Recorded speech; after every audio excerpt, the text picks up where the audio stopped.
So my name is Javier Diaz from Jeju National University in South Korea. Actually, my presentation is going to be a little bit different to what you have been seeing here because I don't come from any a company. I come from an academic institution, so this thing is more based on research. But because it's based on research, we are free to experiment with a lot of new technologies that are coming on.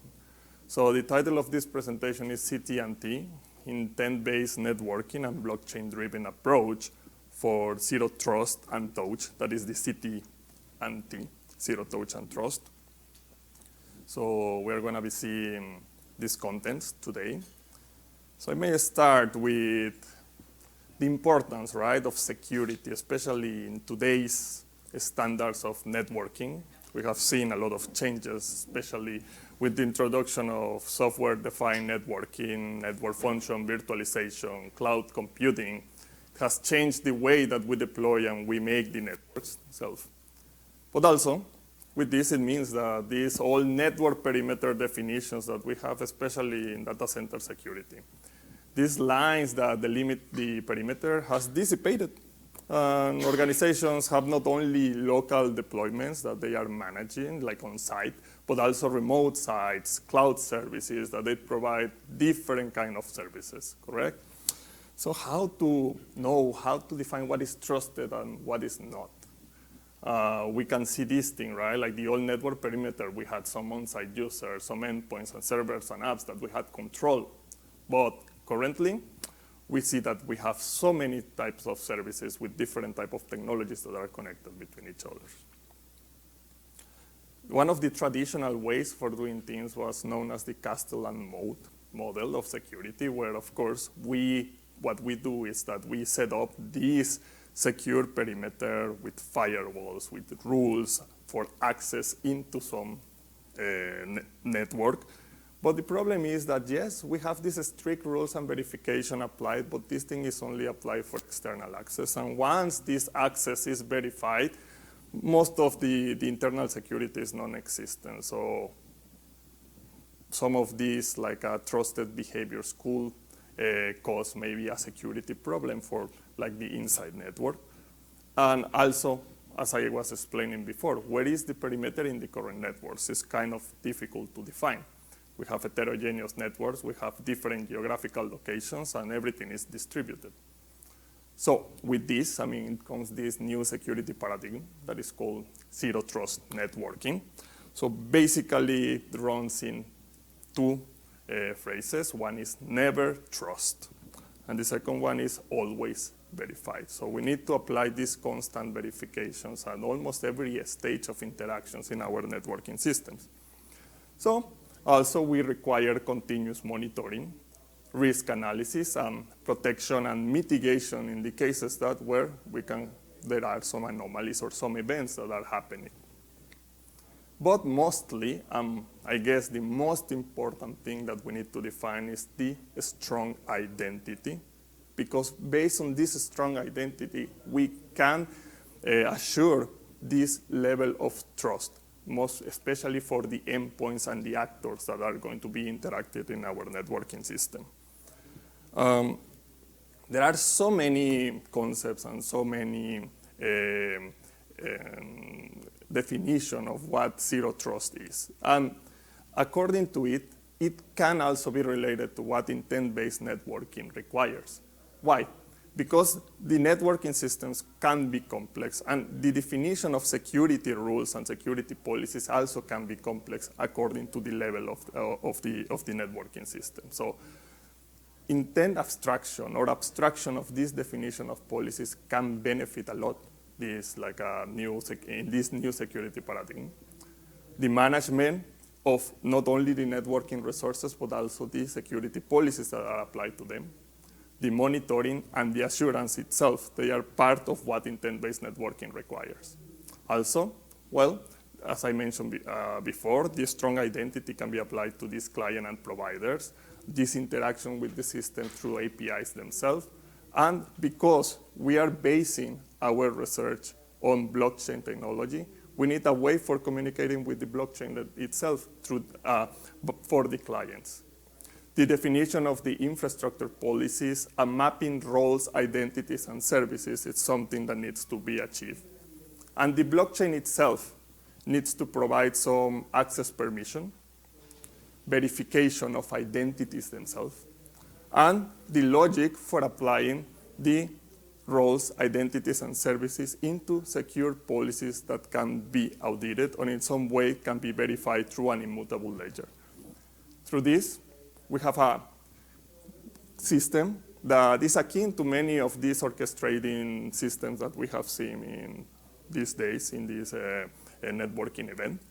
We have a layer of the networking, but in this top layer, we have the management of all of these secure policies where we are constantly updating and validating the information. We are monitoring the operational state of the network according to the security rules that are being applied. We are translating the configurations of these policies into what is required for the networking system, and the monitoring and analytics that are happening.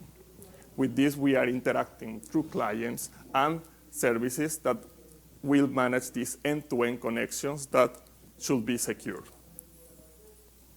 But why it is required to do this management instead? Because I mentioned at the beginning that it can be a complex thing to try to assure security for different types of networking systems. So we require a level of abstraction and policy translation without needing to understand most of the underlying basics of what are the different components of the networking that we have. With this, we are trying to realize the zero trust vision through blockchain and IBM to increase the network security and to build a safe networking system, and to define the management of rules with a level of assurance that can provide trust.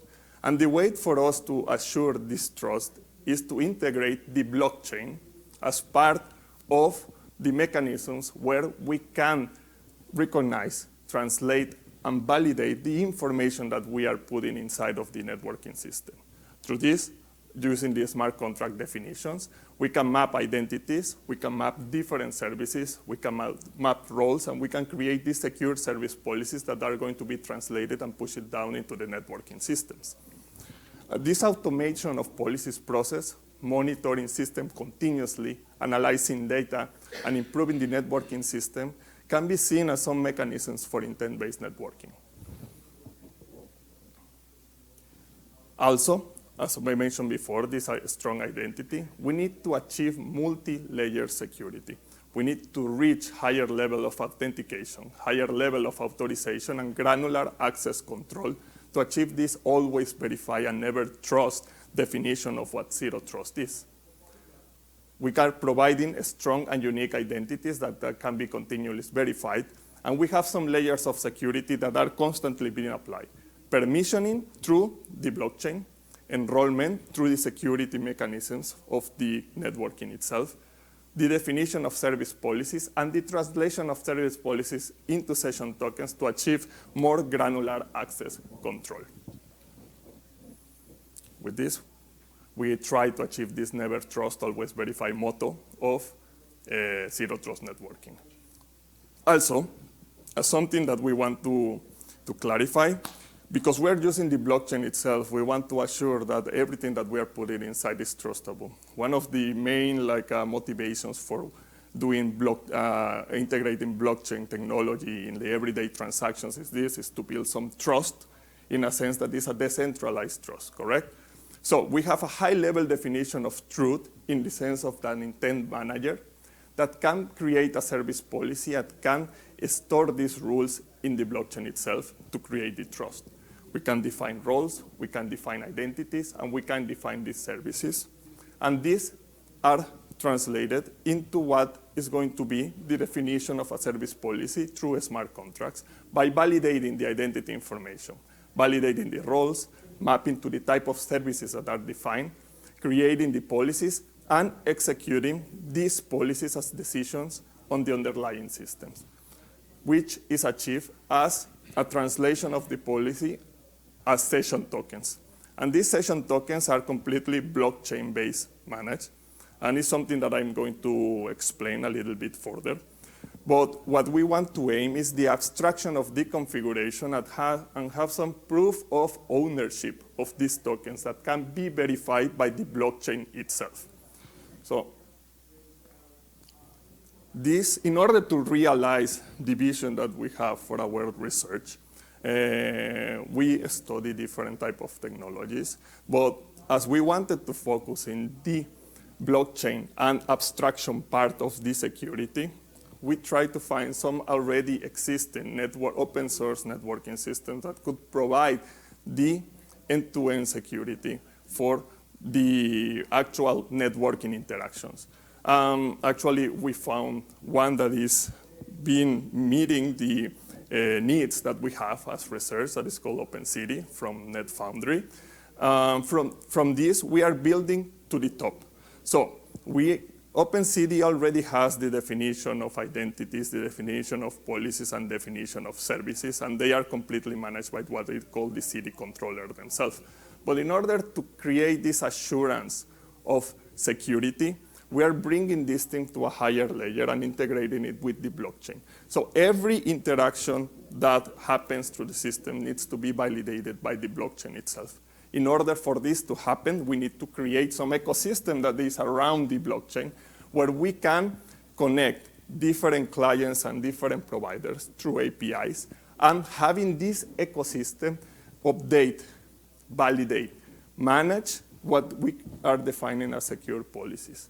So we are calling this thing the ZT&T system, and basically what we are doing is mixing on-chain information that we are defined for the security policies with off-chain information that are related to the constant operation of the city network, in this case, the secure network overlay that is happening.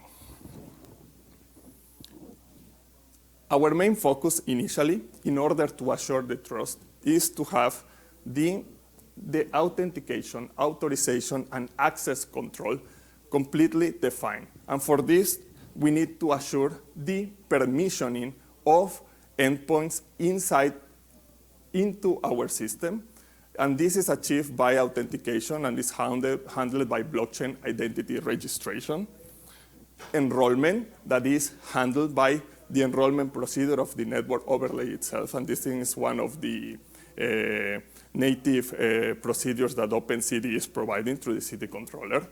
And the definition of the policy that provides this granular access control. Once a client, it is permission enrolled and wants to access a resource, the policy is the one that defines what type of resource and how they can access this resource. For the authentication and authorization, we are defining three main phases. The first one is the identity registration itself, because in order to permission an identity, it needs to be accepted by the blockchain. So there needs to be some mechanism that exists in order to verify that a client or a user can be part of the Zero Trust network. The creation of a one-time token that is based on the JSON Web Tokens, but for this we're using the blockchain for creating a non-fungible token that provides a proof of ownership for clients and users in order to enter to the permissioned network. And the actual enrollment procedure that is handled by the city controller itself. So for the first phase, that is the identity registration, the main steps is the creation of keys that are handled by the blockchain client that exists in each of these endpoints. As we know, blockchain is based on cryptographical interactions. So the main requirement is the creation of a private key and a public key. In this case, because we are using another Linux Foundation project that is called Hyperledger Besu, this Hyperledger Besu is based on Ethereum technology. And they create what they call an Ethereum account. And an Ethereum account is composed by a private key, a public key, and the public address that is the actual identity of how somebody presents themselves in the blockchain. We are using this in order to identify each of the clients that are going to be part of our network. Clients or providers, endpoints. And for this, there are native capabilities of the network itself for the creation of these public addresses. So we are exploiting the capabilities of the blockchain and the configuration that the blockchain itself can have in order to define permissioning rules of how to accept new clients. We created a multi-factor authentication procedure that also depends on the blockchain itself in order to verify the signatures that we are using for every time that we are creating a public key and a private key. So when a new client wants to register, he needs to provide some, for example, enterprise information or company information that are tied to a signature that is verified by the blockchain itself. Just want to skip some steps because we have so many things to cover. And after solving this MFA, we can register the identity as permissioned entity inside of the blockchain, which covers the first layer. This doesn't mean that it's just one kind of thing, no? This thing is constantly verified by the blockchain capabilities themselves. Once you are permissioned, it means that whenever you are carrying an interaction, the blockchain will verify that in fact it's you that are presenting this first interaction into the system. And this thing happens for every step where you are using these private and public keys. With this step, we can define which type of users we want them to interact with the system. So we are having an account permissioning that covers the identity registration.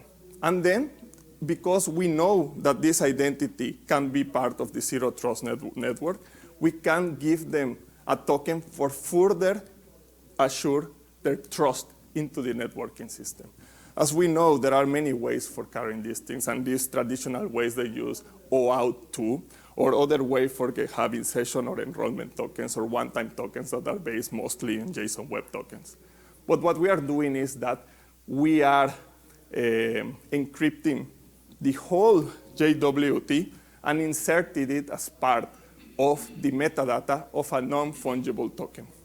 This metadata, it's mapped to the identities that have been already permissioned into the network. And like this, we are assuring that no one else can carry these tokens. Only the ones that were permissioned are the holder of the private keys that were used for the creation of the first identity. In this way, even though that you are passing the token, and in theory, the token never leaves the blockchain. It's just like a mapping that happens between an address and an ID. So whenever we have these interactions with the blockchain itself, the verifications are always happening. This person is the only one that can use this token. So when it wants to use it for enrollment, first it will need to decrypt it. And for decryption, we are applying this concept of public key encryption. So in the case, the IBM management, or the part that is running as the backend that is verifying that these identities are in fact permissioned, will always encrypt with the public keys of all the endpoints. So only the endpoints can decrypt this type of information and use it. We are verifying the identities at every step. And once we use this thing, because the city controller itself, in the enrollment process, what it used, they used the X.509 certificates. This thing is a process that we haven't changed. It's part of the native capabilities of OpenCity. But what we have added, we have created another hash of the certificate based on Ethereum hashing mechanisms. And we are storing, for each identity record, the fingerprint of the certificate, which maps the authority or the authorization that we have given me through enrollment, and storing it in an immutable ledger that will assure always that when an endpoint is connected through the Zero Trust network or the city network, the verification needs to be triggered in order to see that, in fact, he is the one that is holding the certificate, and it's the right identity to hold it. We can give private keys, correct? I mean, we can have access to private keys if we have access to an internal system. But with this, even though that a private key is compromised, and we are talking about these X.509 RSA keys, the blockchain itself can verify that, in fact, it's coming from a register and the identity that exists in the blockchain first. And this verification is constantly carried by the city controller. Whenever there is an authorization, we are already speaking about different levels. Now, when we are having these end-to-end connections, the city controller will always verify or authenticate in the basis of these certificates that are being handled. This verification will always be triggered through the blockchain itself, and will cause a denial of access, or it will authorize the access, depending on if these fingerprints haven't been tampered or if they exist in the blockchain or not. The second step that we require is this granular access control. And for this to happen, we need to define secure policies. And for the definition of the secure policies, we are following suit with what could be something that is as basic as the definition of access roles that define the type of services that may be used in a network itself.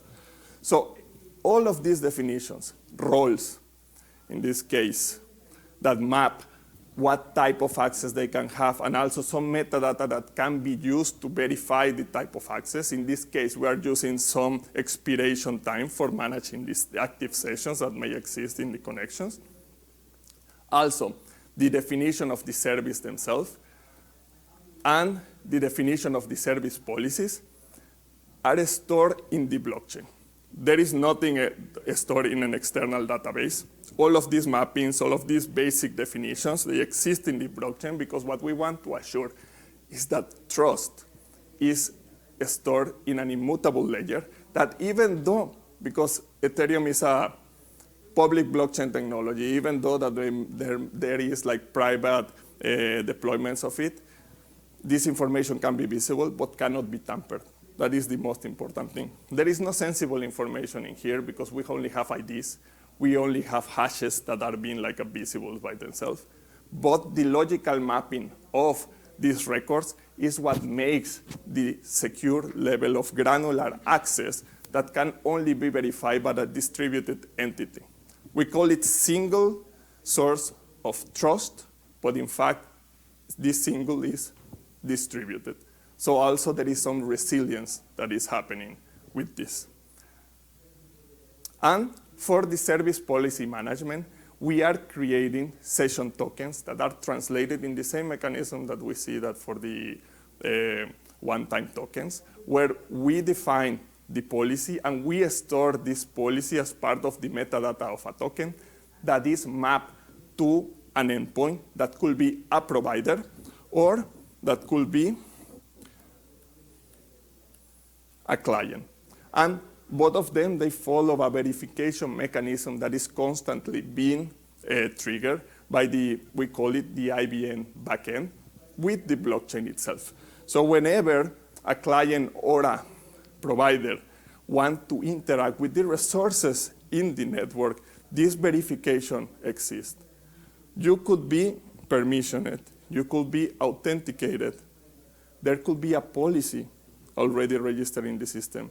But if you don't have these tokens, you cannot do anything in the network itself. So we are going one step further for the granularity and for assure that these endpoints are in fact the ones that are authorized to interact with each other. Here we are showing like some of the mappings that we are doing in order to verify that in fact these identities are existing with the actual policy records that are created, and the token is as an abstraction of the policy records and the identities that exist. Also, because we are mixing on-chain information with off-chain information, we are mixing traditional way of computing with what a blockchain requires for handling information, we need to assure that everything that we are putting inside of the blockchain is being replicated into the overlay system, in this case, for the networking. So for this, we have created synchronizers that are constantly being listening for transactions that are happening inside of the blockchain. So these transactions, they are triggering events that are being listened and are being mapped into actual configurations that are pushed to the overlay system itself. These configurations are pushed through APIs that are exposed by the OpenCity project themselves. So for example, a transaction triggers an event. In this case, could be like a policy has been added. The listener immediately detects the event and extracts the required information that we have seen in some tables. That could be some IDs. Then it will do some automatic configuration where where it will map it to the exact configuration that, in this case, OpenCD requires for applying the policy into the overlay. For the same case, these synchronizers, as I mentioned before, they are continuously running and are very important because the information inside of the blockchain should mandate what is required for the overlay itself, as we are calling the blockchain the single source of trust itself. Everything that is in the blockchain should exist in the overlay. If it doesn't, it's erased. If it doesn't exist in the overlay and exists in the blockchain, it is pushed to the overlay automatically. And if for some reason it exists in the overlay through a misconfiguration or something that happens and doesn't exist in the blockchain, it is erased automatically. And as I mentioned before, the tokens are required for the end-to-end connection. So if these tokens don't exist, even though that we have the authorization, the enrollment, the access control through the policies themselves, the end-to-end connection won't exist. And for this also, there is this verification that is happening in two ways. One is happening through the expiration that is being set to these tokens, and it is being handled by the IBM backend itself. And the other one happens directly at the city controller level. When they receive the request in order to create the sessions, they can directly communicate with the blockchain in order to verify that each of these endpoints that are connecting to the networking system, in fact, has the session tokens that are matching a policy. If they don't, the session it is not allowed. So in this case, we are always trying to verify, and this thing happens immediately. I think the configuration of the city controller is that every 5 seconds it's verifying that the sessions are actually valid. So in every 5 seconds, if there is an end-to-end connection with some tokens that already have expired, when the expiration triggers, the city controller itself can automatically cut the sessions for these end-to-end connections. And if I mention here also, we have the real-time monitoring because it's something that is really important. And it is closely tied to the synchronizers that we have because we need to monitor the actual behavior of the overlay itself. But actually, we need to do some analysis of what is the operation of whatever we are doing or we are pushing from the top, what type of effect can have in the overlay itself. So through APIs that are being provided actually by the city controller itself, we can monitor the state of the network, not only for the actions that are being pushed down, but also for the current usability that is being done through the overlay links that are created. And through this also, we can monitor the state of the blockchain. We can do data processing, we can do data storage, and we can do some optimizations on the overlay itself. For this thing to happen, of course, first we need to analyze the actual performance of the blockchain itself, and also the actual performance of the overlay. And as I mentioned before, we can have some smart operations happening that can make the overlay behave a little bit better. And this thing is thanks to some actual mechanisms that the OpenCD project handles. They handle different type of routing mechanisms, and one of them is the smart routing mechanisms that is based on the link cost. The links are overlay end-to-end overlay connections that exist between routers themselves. And depending on the usability of the links, there is a cost that is being updated. Currently, the native mechanism of OpenCD only uses the latency for updating the cost. But through data processing and data analysis, we can add different type of attributes in real time, like the queue time and the byte rate mixed with the actual latency that they have and the current link cost. And with this, we can fiddle with the capabilities of the links. And when we change this cost, OpenCD itself, through the smart routing mechanism, can decide which links to change based for open connections that they have. And I think I don't have enough time, but I want to just go over some slides of what we have been done in order to deploy this, what technologies we have been used, not only for the overlay itself, but actually for the monitoring and for the data processing. So what we have here is an overlay system that is based on the OpenCD project. We have some end-to-end connections for clients and providers that are using an agent that we have developed that mixes some capabilities that are required for seed in order to connect with blockchain client and APIs that are required by our system in order to create the blockchain keys that are required, authenticate, and have access control, and create an end-to-end connection with the network itself. We have an IBM backend that is constantly verifying all of these interactions and are translating the information that we're putting in the blockchain and are pushing it down to the OpenCD network or the overlay itself through CD APIs. We have the event listeners that are constantly synchronizing and checking that all this configuration that is being pushed into the blockchain is matching the configuration that exists into CD. And we have the logic that calculates the consumption of the links and through the data processing that is being handled by Apache Spark and is being fed in real time by the Prometheus database. I think I can resume all the steps that I'm going to be showing. If you want to see a more detailed steps, I have the presentation online. So I have like 10 or 15 more slides after this, but we can end the presentation here. I will just resume the actual scenario description that I have here. As I mentioned before, we have these agents that are running, that we are using them for the endpoints that could be a client or could be a provider themselves, because they need to prove the trust into the system, right? So this thing is used for providing this trust. There is a WebGui that is used for what we will call the definition of the roles, services, and policies. And this thing interacts directly with the blockchain. And through event listeners, all the configuration is pushed down to the system. We have a way for the providers to advertise the services.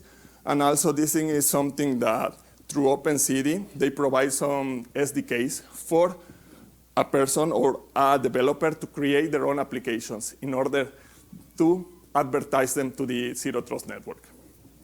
And the clients can request an end-to-end connection using the CT agent itself, leveraging the CT tunnel capabilities that are also developed by the OpenCD project. But in this case, we are injecting the public address from the blockchain itself in order to create a request that includes a strong identity.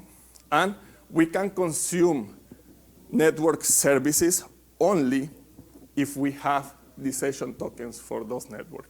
Only if we are authenticated, we are enrolled, and we are actually part of the policy definitions that were made from the blockchain.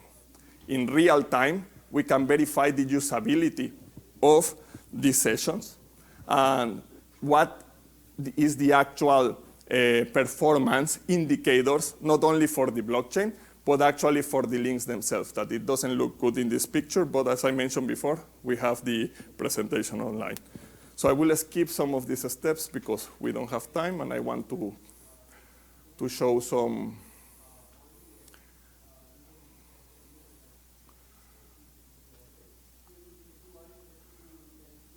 As I mentioned before, the end-to-end connection is highly dependent of the session tokens, and the CD controller can verify with the blockchain when a token has expired and can automatically cut the connection to the end-to-end service. And when this thing happens, even though that you had the authorization for using the service, because you don't have the token itself, you won't be able to access it.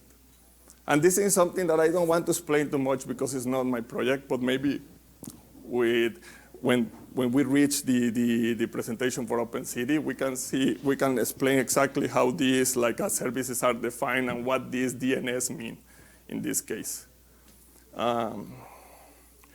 These are like some of the dashboards that we can verify using Grafana, and this is the blockchain dashboard that also includes the blockchain events.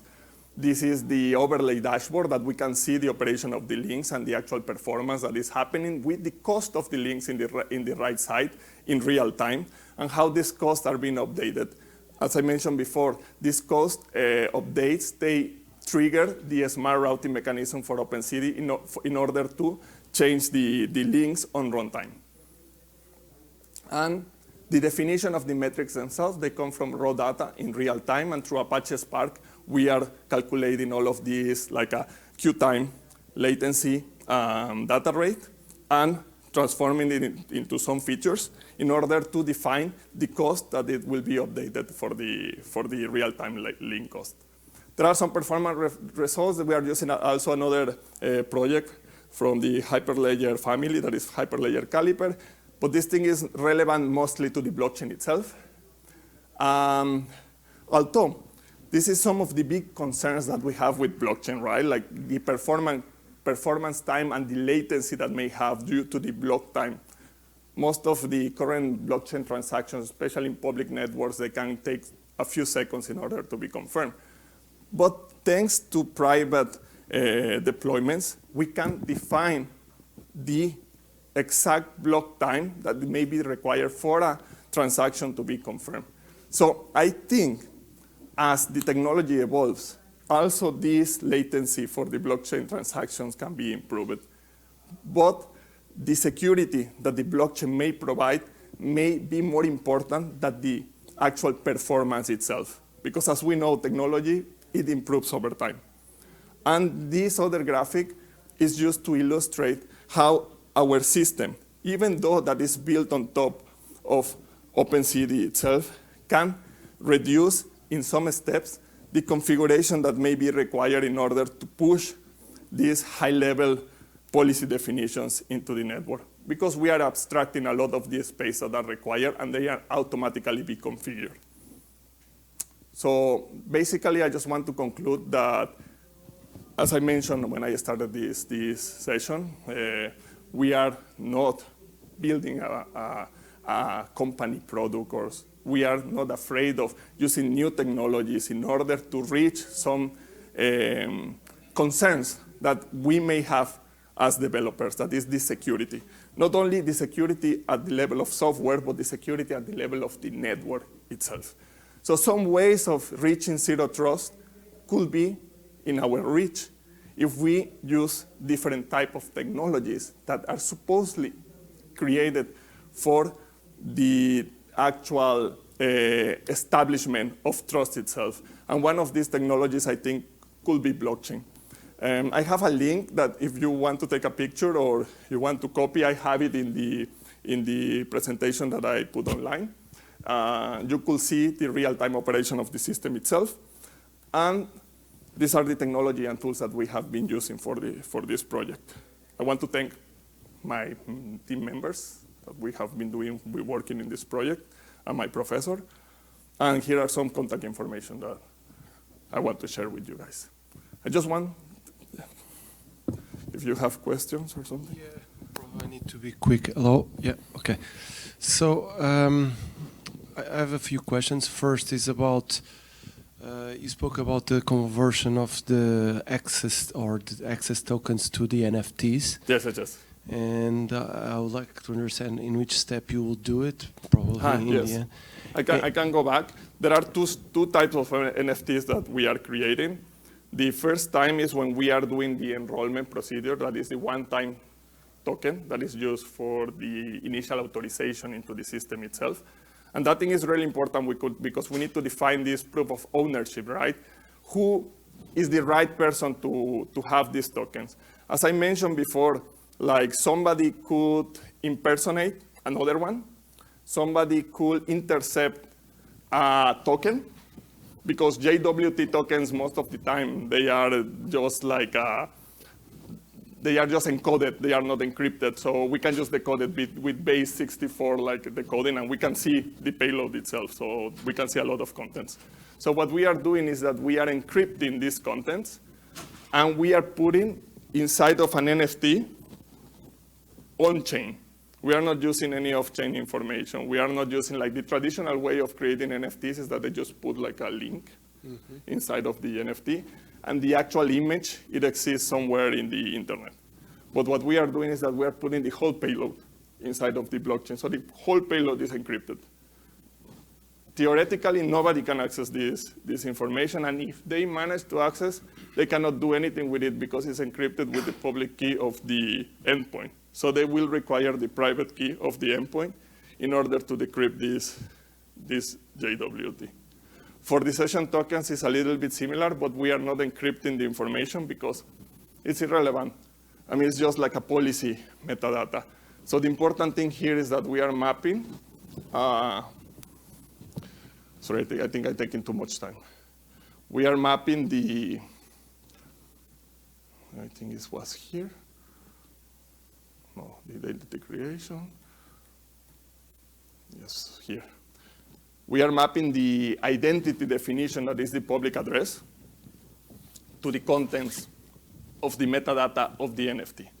So every interaction that is happening in the blockchain is represented by an identity, for example, this person, that is carrying something, or is allowed to carry something, and nobody else can take it from you, theoretically. I mean, maybe if somebody manages to hack the blockchain, it will be, but up until right now, the hacks that have happened related to blockchain, they are unrelated to the technology itself. They are related to how they are managing the keys. And that thing is another topic. Like how to manage your keys is very important. We are encrypting those keys. So even if you have the keys stored inside of your system, if somebody takes it away, they cannot use them unless they discover your password for decryption of those keys. But either way, social engineering, there are so many ways for reaching that thing.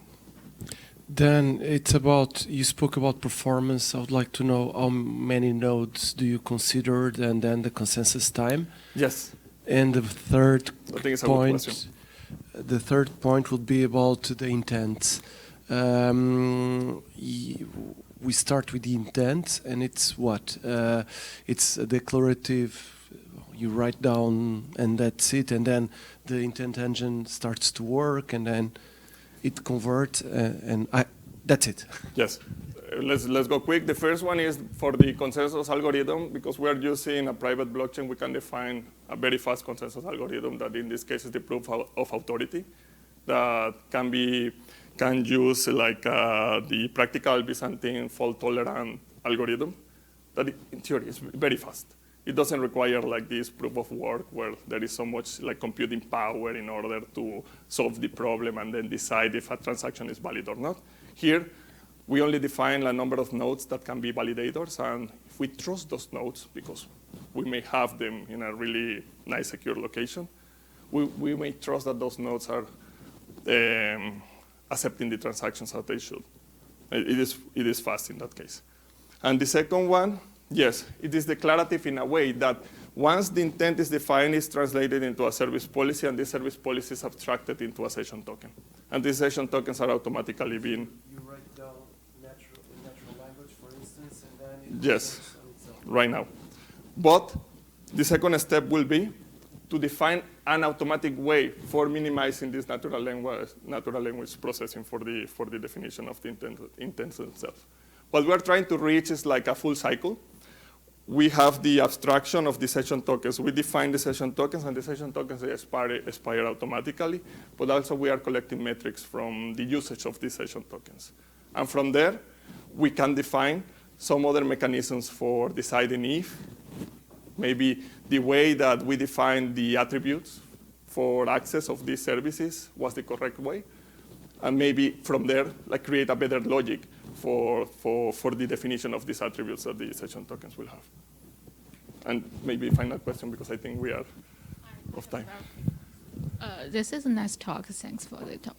So I just have a very basic question. So for this kind of work, do you have only like publication we can refer to? Yes. Or some good paper we can refer to? Yes. Yeah. I have some publications, and if you want to reach me through the last email that I put in the last slide here, because I think the email wasn't in the slide that I put in the schedule. It's really hard to see.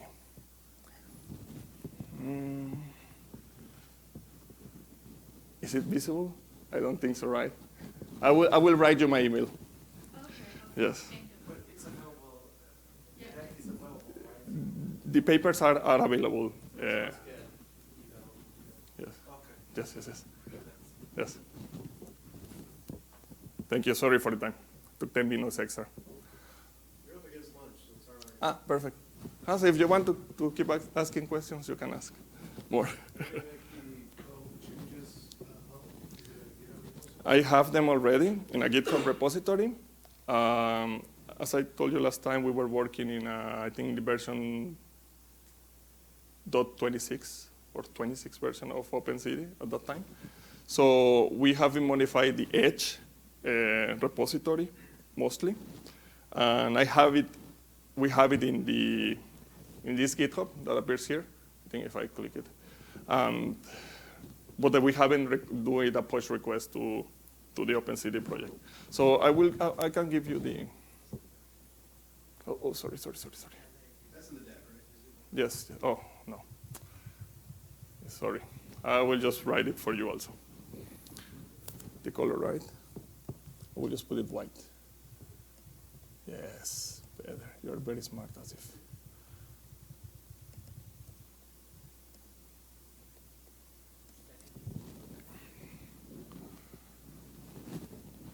So this is my institutional email, and this is the personal email. I think it's better to contact me by the personal email. And here are two repositories of the main talk that I did here, but also what Clint asked about the modifications of the OpenCD project, because the OpenCD project is the one that we are using for the zero trust overlay. In this case, we require to do some modifications because initially the project doesn't have any connection to blockchain or anything related like that. So we had to include this functionality.